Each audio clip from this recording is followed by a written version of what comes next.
Me dieron la fecha de noche, que era el 3 de noviembre, el primer encuentro, y me mostraban en colores, en una forma dimensionada, a dónde tenía que dirigirme, y cómo se llama la laguna, al norte de Bogotá, entre 80 y 90 kilómetros al norte. Llega el día de la fecha, todos los miembros del grupo me felicitan, me tengo que vestir como un campesino, me prestan la ruana del hijo de Richard Dean, me prestan un sombrero, voy con botas, pantalones caqui, camisa caqui, y me despido de mi familia y le digo, voy a estar ausente quizás 3 días, o 4, no lo sé, pero voy a salir, tengo que hacer algo muy urgente. Y mi esposa hizo así, se quedó y no me comentó nada, pero nada, ni una palabra. Me voy, agarro un bus intermunicipal y me dirijo hacia el norte, un departamento que se llama Boyacá, en Colombia. Llegué hasta el sitio donde debía estar, cuando de pronto yo miro para todos los lados, oigo los grillos, oigo las ranas, oigo el viento, todo eso, de pronto oigo un ruido que sale. Y se van así las dos naves, salen de la laguna. No vi cuando salieron porque los árboles no me dejaron ver, pero vi cuando iban así, iban chorreando agua las dos.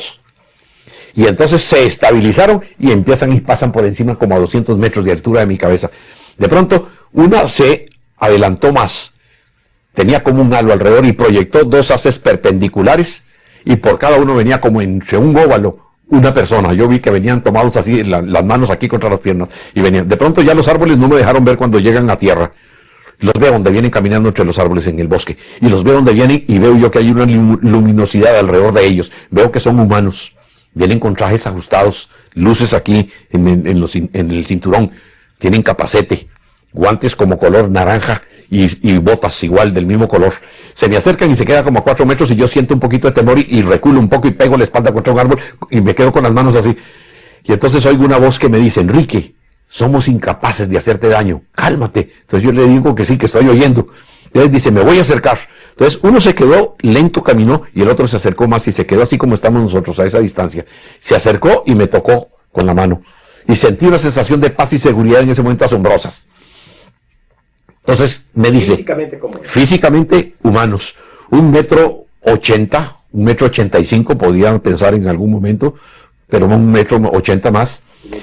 La mirada no podía verle porque el capacete, pero cuando él se acercó, sí le vi los ojos.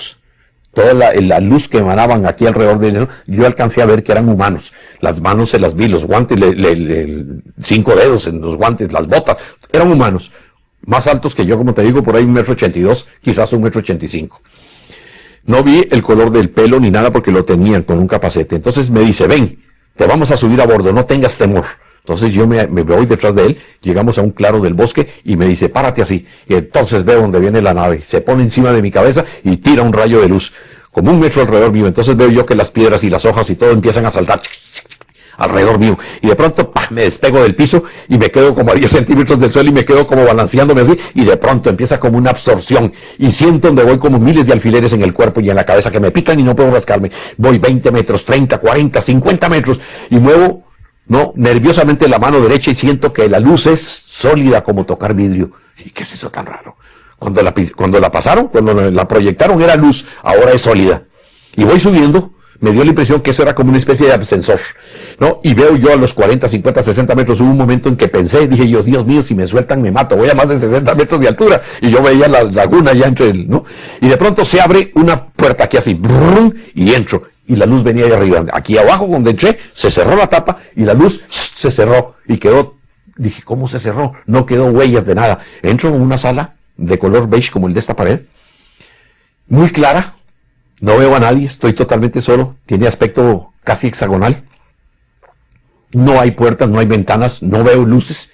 Entonces oigo una voz, yo me quedé solo en el mismo lugar mirando para todas partes, sonrientes, y con la esfera todavía en la mano, me sudaba la mano. Entonces me la meto al bolsillo y oigo una voz que dice, Enrique, desvístete. Yo me quedo así, sonriendo a ver quién fue el que me habló. Oigo la voz en español, me quito el sombrero y lo pongo en el suelo, no hay donde colgar la ropa. Me quito la ruana y la pongo en el suelo. Cuando pongo la ruana me doy cuenta que no hay sombra. ¿Y qué es eso tan raro? Agarro la ruana y la sacudo. No hay sombra. Agarro el sombrero, nada, moví la pierna, no hay sombra. Y dije, ¿y ahora que caigo en cuenta de dónde sale la luz? No habían bombillos, no habían lámparas, no habían fluorescentes. Nunca pude saber de dónde venía la luz, pero estaba totalmente iluminado, claritito. Muy bien. Me piden por segunda vez, entonces me voy quitando la camisa. Por tercera y cuarta vez, a la cuarta vez yo quedé, no sabía para dónde ver, quedé totalmente desnudo. Entonces, de las partes de del piso con la pared, entra un humo, de pronto, y se llena totalmente la habitación. Siento un olor como a la lima, como a limón, pero muy concentrado. De esa manera lo asocié, y se invade totalmente todo. Y de un momento a otro, se baja, a los 4, 5, 6 segundos se desaparece. Creí que me estaban matando como los nazis hacían con los judíos en las cámaras de gas. Y yo hasta ese momento no me he dado cuenta que yo estaba respirando normalmente. Hice así, tomé y vi que estaba respirando perfectamente.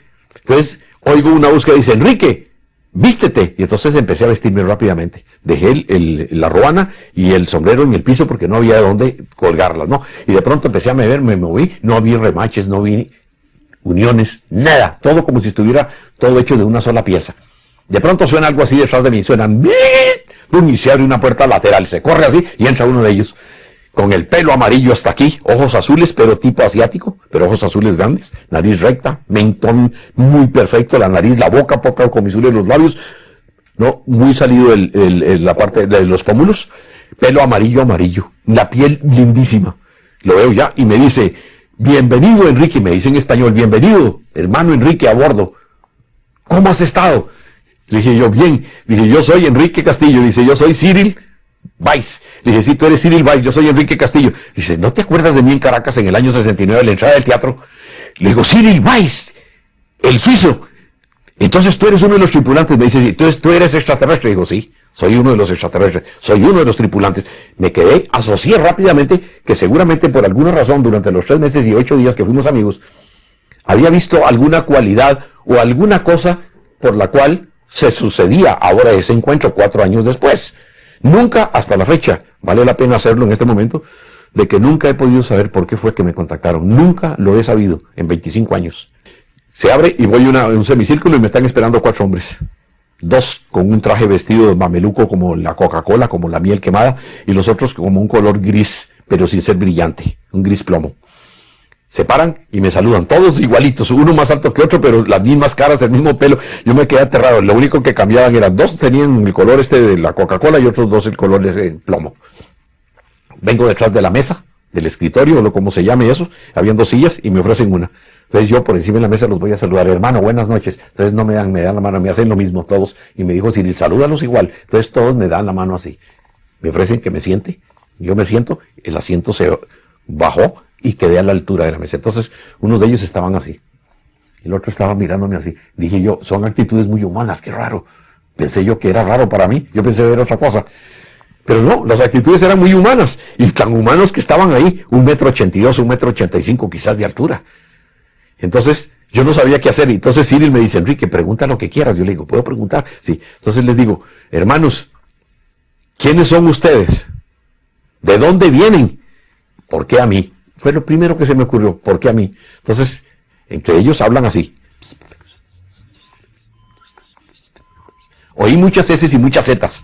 Me dio la impresión que era su idioma, ¿no? Y entonces el que era comandante, el que me presenta como comandante de nombre Kramier, me dice,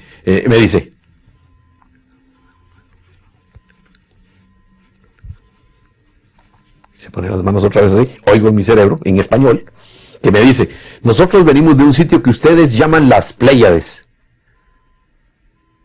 Nosotros emprendimos el vuelo hace millones de años para llegar aquí. Entonces cuando yo oigo eso, le digo, disculpe hermano, pero no le entendí. Usted me dice que viene de un sitio que se llama las Pléyades. ¿Dónde es eso?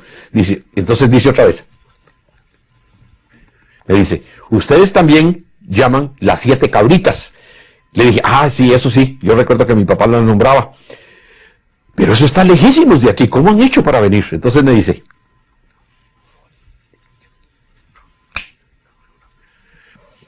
traduzco, dice, nosotros emprendimos el vuelo desde las Pléyades hasta aquí hace millones de años, según vuestra manera de contar. Pero para nosotros acabamos de salir.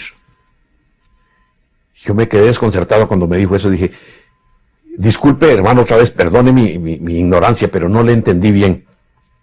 Entonces me hace otra vez. Me dice, no te maravilles de lo que te decimos.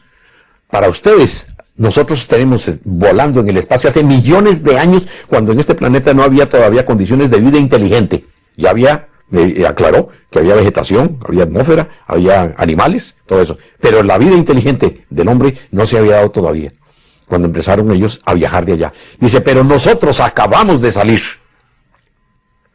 Entonces, le digo yo, esto tiene que ver con la teoría de la relatividad y de los campos unificados del doctor Albert Einstein. Y me dice, exactamente eso es, pero que esa teoría tenía que ser modificada 3 veces para que fuera funcional. Eso me lo dijeron. De acuerdo a los datos que yo tengo, yo sé que le han hecho 2 modificaciones. Y que tal vez el doctor Stephen Hawking quiere hacer una que llaman la teoría de la unificación. El de que está en Cambridge, ¿no? Bien. Entonces, yo me quedé pensando en el asunto. Le dije, muy bien. Entonces, lo otro que yo pregunto, ¿por qué a mí? Entonces me dice, así, me señala con el dedo y me dice, tú sabes por qué. Esta es la hora que yo no sé. A mí me dio vergüenza preguntar en ese momento qué fue por qué era, porque él me dijo que yo sabía. Entonces los investigadores, digamos, Freixedo me ha dicho, Andrea Faber-Kaiser me decía también, y Juanjo me dijo hace poco en la casa cuando estabas tú allá, me decía Juanjo, es muy posible que tú no lo sepas a nivel, sino a nivel de subconsciente, y no esté claro para ti. Y bueno, hasta ahora han pasado 20 y pico de años y no sé exactamente por qué fue. No, una vida anterior. Puede ser, exacto. Algunos han pensado en eso, de que tenga que ver con algo de reencarnación. Pero como yo quiero saber exactamente, y eso es una conjetura, es una especulación, no, puede que sea así, pero también puede ser que no sea por eso. En todo caso, no lo he podido saber. Entonces él me dijo eso y ahí terminó todo. Empezó el diálogo de muchas cosas.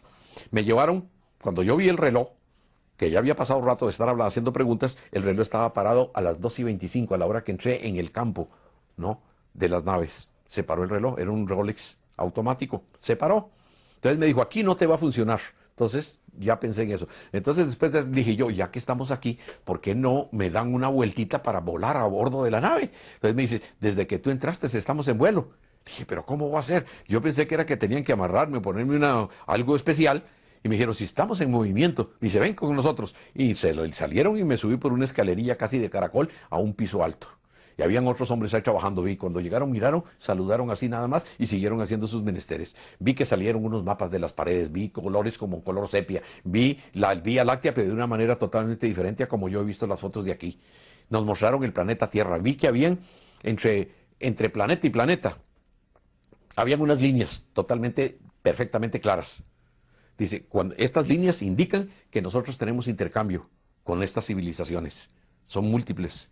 Tenemos intercambio científico, cultural, tecnológico y científico hasta donde nos permite a nosotros cada gobierno que tenemos. Bla, bla, bla. Y se hacen acuerdos. Lo que no hacemos de intercambio y nunca intervenimos abiertamente es en las creencias religiosas. Me lo aclararon de una vez. Ok, perfecto. Entonces dice, y estos punteaditos así son civilizaciones como la vuestra que están a punto de entrar en un nivel mucho más alto, tal vez de superhombre, por ejemplo, ¿no?, en donde se establece un nuevo estado de conciencia, y entonces es cuando nosotros podemos entrar con mucha más frecuencia y dialogar ya con los científicos y con los gobernadores o gobernantes de los países. Bien, lo vi muy claro y me pareció lógico que fuera así. Entonces me dice uno de esos, ven para que veas a tu casa. Vi que se levantó un tipo de un sitio que había como un aparato aquí así, y me subí una gradita y me dice, mueve estas 2 palancas. Se abrió como los párpados de los ojos así, chan, y miré, y me dio como mareo. Me dice, esa es tu casa, gradúala aquí. Entonces yo agarré 2 manillas, hice así, hice un barrido y enfoqué toda mi casa. Y vi a mi esposa y a mis hijos durmiendo a través de las paredes. El perro pegaba las patas contra la ventana de la habitación mía que quedaba en la parte de atrás, como si se enterara que yo estaba por ahí cerca. Me quedé aterrado y dije, pero ¿cómo? Yo le llamé telescopio electrónico porque yo no tenía otra manera cómo asociarlo, ¿no? Y pude ver eso. Inclusive, por cierto, que se me fue un poco la mano y vi en la vecindad una muchacha que iba en una pijama muy bonita, ¿no?, con un vaso de agua. Y entonces me dijeron que me concentrara mejor en esta zona de mi familia, y me dio un poco de vergüenza porque yo no sabía y se me fue para allá y me metí en la casa que no era, ¿no? Una parte por lo menos. De las preguntas que usted logró hacerle, ¿cuál fue la que más le impactó? La que más me impactó a mí fue que cuando yo les pregunto de cómo fue que apareció la raza humana sin embajes de ninguna naturaleza, me dijeron que ellos fueron los que habían intervenido en la creación. Dice que otras razas, con ellos los pleyadinos, intervinieron en la creación. Yo estaba al frente de poder obtener por primera vez alguien directamente ¿no? Una respuesta de esa categoría. Y la empecé, me temblaba, todo el cuerpo me temblaba. Yo dije, voy a hacer la pregunta, la voy a hacer, y hasta que la solté. Y me dijeron, nosotros fuimos los creadores. ¿Cómo terminó esa experiencia? La experiencia terminó en más o menos 8 horas o 8 horas y media. Me dejaron dormir aparentemente un tiempo que siempre declaré que yo había dormido 3 horas, pero no había dormido. Estando yo en Ecuador en 1977, cuando fui al congreso que se hizo en Guayaquil y regresé en el 78, me enfermé dictando una charla a las 11 de la noche con un señor que era el gerente de la Gillette y una pianista chilena. Me dio pulmonía. Yo estaba en la casa de un amigo mío y estábamos sin plata, estaba con un amigo que se llama Juan Osorio.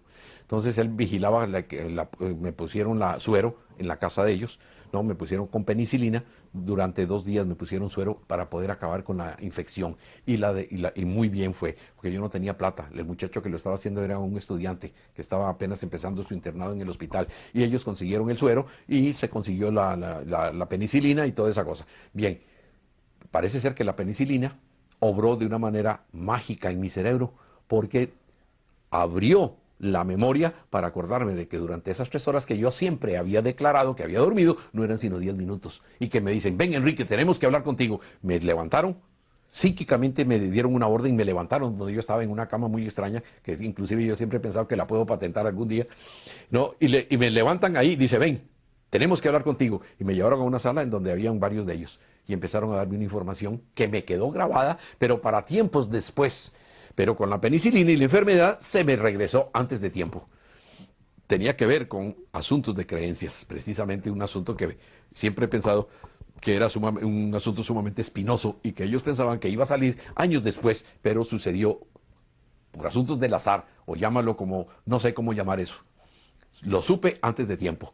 Pero yo manejé muy bien la información siempre, en ese aspecto, con gente al nivel privado. Bien, una de las cosas que más me impresionó allí fue ver la máquina, cómo viajan. Me dijeron, ven para que la veas. Y bajaron por ahí, se sonó una alarma muy extraña, bajaron, me metieron en una silla, aquí está la pared, alrededor de donde está supuestamente lo que llamaría yo el motor o la máquina de energía. Salió un visor y se me pegó aquí, y ellos a uno a cada lado. Y veo el visor y lo enfilo y veo 3 diamantes como de este tamaño girando en un círculo, en esta forma de las manecillas, pero los cristales en forma inversa. Y en el centro un tubo grande que iba del piso arriba, que parecía un caleidoscopio, de muchos colores, como cristal, y giraba lentamente y daba unos visos de unos colores pero bellísimos. Los cristales estaban pegados en la rueda de abajo y en la de arriba, ¿no? Y giraban y daban un color de ciertos colores aquí y otros aquí abajo, como una nubosidad que se difumaba ahí dentro. Entonces le digo yo, ¿qué es eso? Dice, ese tubo que está ahí se llama el intérprete. Fíjate que es un aparato que está conectado a un piso de arriba, en donde hay 12 sillas, 12 tripulantes de la nave, salen en una silla que sale del piso y se agarran de las manos en forma de candado. Bajan del techo un aparato como los que usan los ciclistas y se lo ponen aquí y se concentran. Y el aparato que está girando ahí en la mitad de las sillas toma la información, la descarga de la energía mental, llega hasta ese aparato y el aparato lo convierte en energía de vuelo con los cristales que están abajo, los que yo estaba viendo en ese momento. Me dice, la energía mental, y ellos me hicieron la demostración para que lo viera. Se pusieron todos de esa manera y vi durante 1 minuto cómo era que lo hacían. Y después al ver la máquina ya se completaba la acción. Dice, eso que viste, la descarga de energía que nosotros hacemos mental, la convertimos en energía de vuelo. Por eso te dijimos al principio, acabamos de salir. Porque para nosotros no hay distancia que nos gaste más de esto. En un instante. Después me explicarían que no existiría lo que llamamos el presente. Que no hay un presente. Nosotros llamamos el presente constante o el presente, no es presente, porque todos los movimientos y las palabras que yo haga ya son del pasado, no son del presente. Entonces dicen que sí hay futuro, pero que el futuro es maleable. El futuro se puede modificar con el pensamiento y las acciones del hombre. Y que muchas cosas que pueden estar profetizadas como una catástrofe, como una tercera guerra mundial, nosotros las podíamos obviar de acuerdo a cómo el hombre actúe, piense, ¿no? Y cambie esa posibilidad. O sea que hay reacciones que se pueden hacer en cadena positivas para cambiar esa situación. Eso me lo explicaron muy claramente, yo lo tengo en el libro también, en la última página, para poder dar esa información. Bien, entonces ahí fue cuando vi yo esto y le digo yo, ¿por qué no lo aceleran unos 2 minutos los cristales para verlos?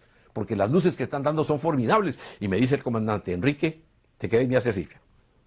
Siempre telepáticamente me dice, Enrique, mientras tú estés aquí no podemos. Le dije, ¿por qué? Dice, porque si nosotros aceleramos los cristales, se llaman cristales memoria, cristales vivientes los llaman. Ellos ¿cómo se llama? Los programan. Dice, si nosotros aceleramos los cristales 2 minutos aquí para que tú lo veas, cuando tú te bajes de la nave, han pasado 200 años en la Tierra. Mientras tú estés aquí, no podemos hacerlo. Me agarró una tembladera, yo me sentí como tan raro, tan extraño, y el comandante se dio cuenta y me dijo, Enrique, no tengas temor. Oye lo que yo te voy a decir, y es lo que he dicho ya a muy pocas personas. Al último que se lo dije, en total confidencia, fue al doctor Richard F. Haynes, que es lo siguiente. Dice, yo doy las órdenes a la nave mentalmente mediante unos impulsos de los que yo domino y controlo. Esos impulsos los recibe aquí la máquina y la máquina obedece y se va a donde yo le digo. O sea, por ejemplo, para dar una idea, me puse yo a pensar, 40 grados norte, latitud tal, y la máquina se va para allá. ¿Quién sabe cómo será que lo hacen en el espacio? Pero estoy dando una referencia para poder pensar cómo puede ser eso. Entonces ellos me dijeron eso, que eso era absolutamente cierto. Y cuando puse la mano en la pared así para verla para adentro, sentí una sensación rara y solté la mano, la retiré, y yo creo que ellos se dieron cuenta. Y después la puse otra vez lentamente, empecé a tocar, porque lo que sentí fue piel humana en la nave, la pared. Era como tocar piel, el mismo calor, la misma sensación de cuando tú tocas a alguien. Igualito fue.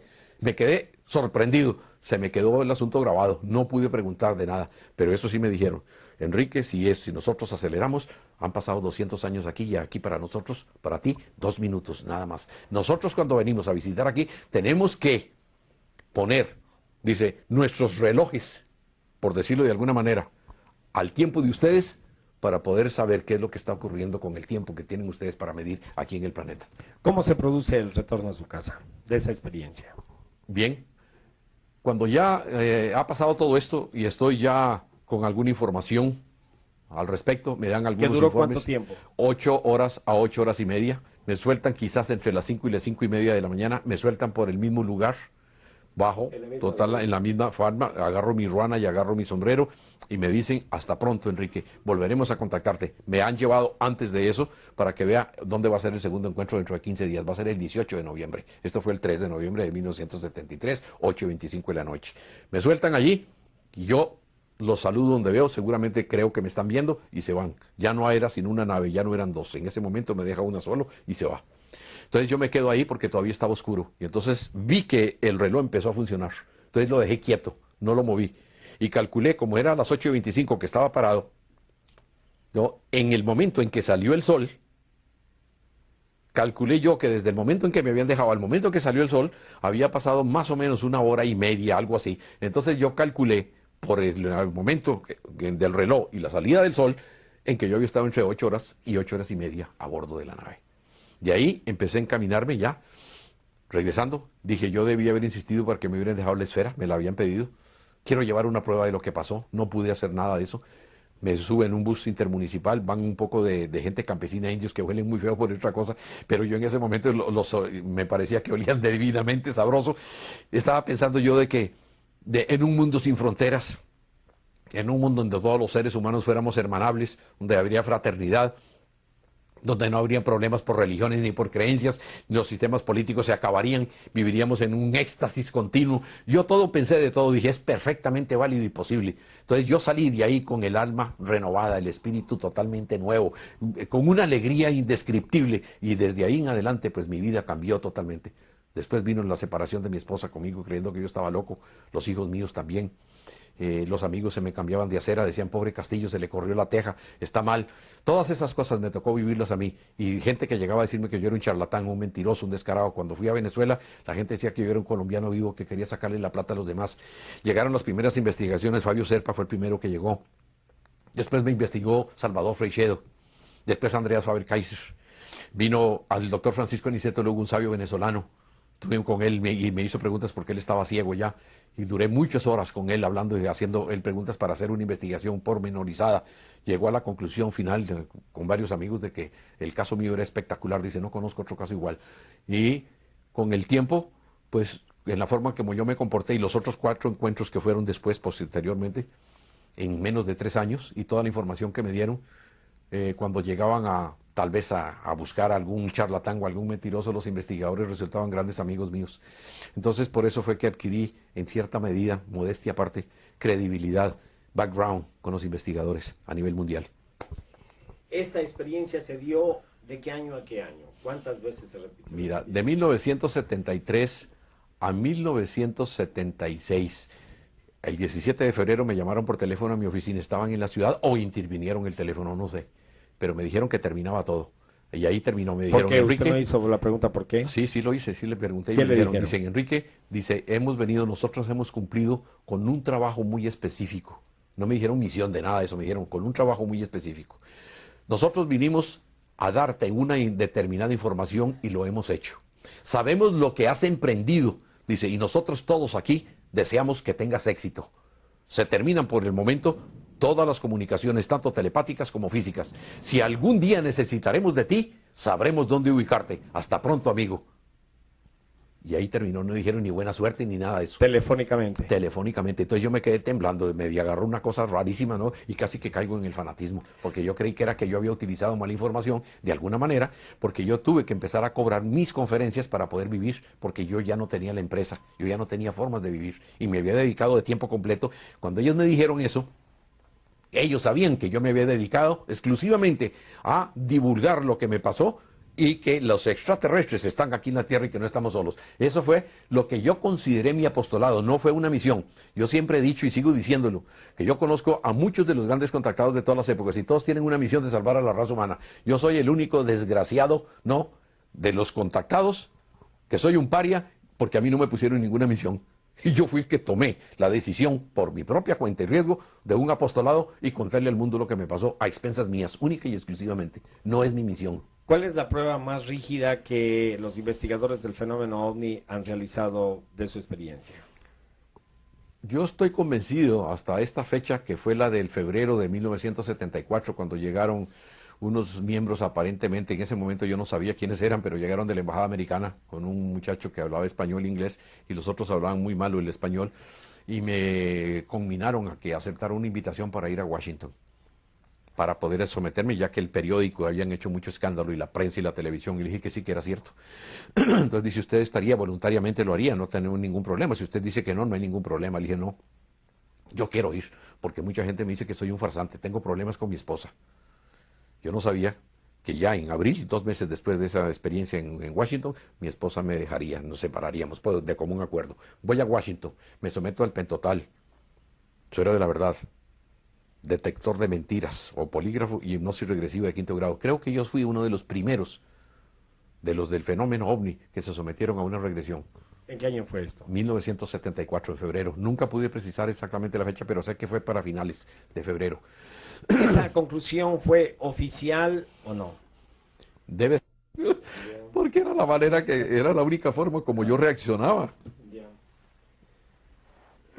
Eso podemos hablar más o menos. No, ¿cuántos mensajes usted ha recibido hasta el momento? Estabas en lo de Washington, para que no quede cortado. Ah, sí, a ver. Sí.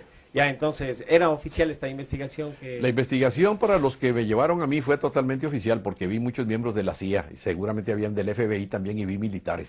Y habían 2 médicos que después el doctor Jimmy Hurtak me dijo que habían muerto en unas extrañas circunstancias. Yo no puedo decir más de él, pero él lo dijo y él lo tenía en su Biblia, el doctor Jimmy Hurtak, marcado los 2 nombres de los 2 médicos que, juntamente con una enfermera que se llama Eva Dulin, no hicieron las pruebas conmigo. Y lo más probable es que ellos sí tuvieran todos los datos. La enfermera, que no creía mucho, se reía cuando me oía hablar, después terminó convencida, después de que participó de las pruebas que me hicieron, y los resultados me dijo, don Enrique, estoy aterrada, me hablaba en español. Dice, ella era seguramente de origen, creí yo que era al principio como cubano, más bien creí al final que era puertorriqueña, por su forma de hablar. Muy bonita. ¿Cuántos mensajes le dieron estos seres? Más de 100. ¿Cómo se llama el ser ¿Solamente con Cyril Bay se comunicó o con otros? No, con otros también me ¿Qué comuniqué. nombre? Hay, uno de ellos se llamaba Orión, otro se llama Yamaruk, otro se llamaba Varos. Había uno que se llamaba Cyril Weiss, el nombre de él es Krisnamer, había otro que se llamaba Crenza. Y todos vienen de las Pléyades. Estos venían de las Pléyades y habían unos que me decían que venían era de Venus, lo cual yo nunca pude aceptar, siempre tuve mis dudas, me decían que eran venusinos. Entonces yo a los que han investigado el caso mío, yo les he dicho, ellos decían que eran venusinos y lo sigo diciendo porque eso fue lo que me dijeron a mí. Eran de 1,50 m, también tipo ario. Otra civilización. Otra civilización, pero que están en la misma organización a que pertenecen los pleyadinos. Ellos le llaman la Gran Hermandad Cósmica Solar. Bien, pero yo he pensado siempre, para poder dar una explicación un poquito más, menos tirada de los pelos, es de que sí son venusinos realmente, pero que tuvieron que abandonar Venus por alguna razón hace, diga usted, 10.000 años, por ejemplo, y se fueron a una luna de Júpiter, por ejemplo. Y que entonces ellos desde allá vienen para acá y visitan, y siguen siendo venusinos. Yo soy costarricense, yo nací aquí en Costa Rica, pero mucha gente cree que soy colombiano porque he vivido 28 años en Colombia, ¿no? Pero yo soy costarricense, ¿ves? Y entonces los venusinos seguramente, yo doy esa explicación, ellos se fueron de ahí, pero siguen siendo venusinos, ese es su hogar, su casa. Y por las razones que sea, que ya no se alberga vida allá, por lo que haya sucedido, viven en otras partes esperando regresar pronto seguramente a su planeta natal.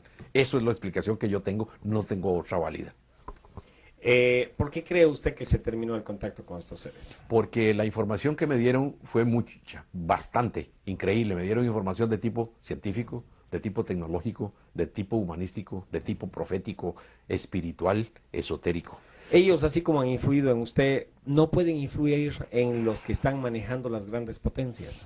Eso sería tal vez muy fácil para ellos hacerlo, pero parece ser, todo indica de que los planes que ellos tienen no es de actuar de esa manera, nunca lo han hecho así. Siempre lo han hecho con otras personas que contactan. ¿Pero por qué manipular a las personas que no tienen poder? ¿Por qué qué? Manipular para bien o para mal, pero manipular a personas que no tienen poder. En este cambio, usted no tiene el poder de cambiar una sociedad. Así es. Pero tal vez Clinton lo podría hacer, y si ellos contactarían directamente a Clinton, a lo mejor habría una reflexión más profunda. Esa es una pregunta que me han hecho a mí muchísimos investigadores muchísimas veces. La respuesta que yo tengo es que los extraterrestres son sumamente inteligentes, muy inteligentes. Ellos saben por qué no contactan a esas gentes así, y saben también por qué contactan a gente como Enrique Castillo, de la clase sándwich, no, que me van a decir todo el mundo que yo estoy loco y chiflado, y que soy un vivo que le estoy sacando la plata a la gente. Puede ser que ahí precisamente es donde esté la clave de todo esto. Yo lo he estado dándole vuelta durante años, a ver por qué eso, porque yo mismo lo he dicho y lo he pensado, y lo he dicho y en mi libro lo digo. ¿Por qué no aterrizan en la Casa Blanca? ¿Por qué no aterrizan en la Plaza Roja de Moscú? ¿Por qué no se dejan ver y de una vez salimos de este problema de jugando a las escondidas? Eso lo he dicho yo. ¿Por qué a Enrique Castillo no le dan la forma de hibridar el trigo y el maíz y calmarle el alma al mundo de todos los niños que se mueren de hambre? O que me den para curar el cáncer en esa época, que no estaba el SIDA todavía, como está ahora. No, tal vez la solución es más sencilla. Acabas con la milicia, por ejemplo, en todo el planeta y ya tenemos una economía fresca, por ejemplo. Eso es exactamente. Pero entonces las respuestas ya no son extraterrestres, sino terrestres. Tenemos las respuestas, tenemos las soluciones, pero no hay quien actúe. Eso es exactamente. Bien, ahora, los extraterrestres, yo sí sé que ellos lo hacen es obedeciendo a un plan superior. Que ellos tienen. Sí, ahora, ¿quiénes son los que lo manejan y quiénes son los que lo han planificado? Eso sí, lo ignoro totalmente, pero sé que todo eso obedece a un plan. Todo esto no es casual, ni el caso mío, ni el que ahora se dejen ver tanto que se han hasta descarado, porque últimamente se ven por todas partes, ¿no? Somos parte de algo. Es parte de algo, de un plan tremendo que hay, y se está avecinando la hora en que todo eso se va a aclarar, quizás en los próximos 20 años. Yo soy muy poco amigo de dar fechas, porque a mí me dieron profecías que se han ido cumpliendo y otras que no se cumplieron nunca. Y otras se cumplieron adelante y otras se cumplieron atrás. Entonces, eso me deja a mí también en muy mala situación.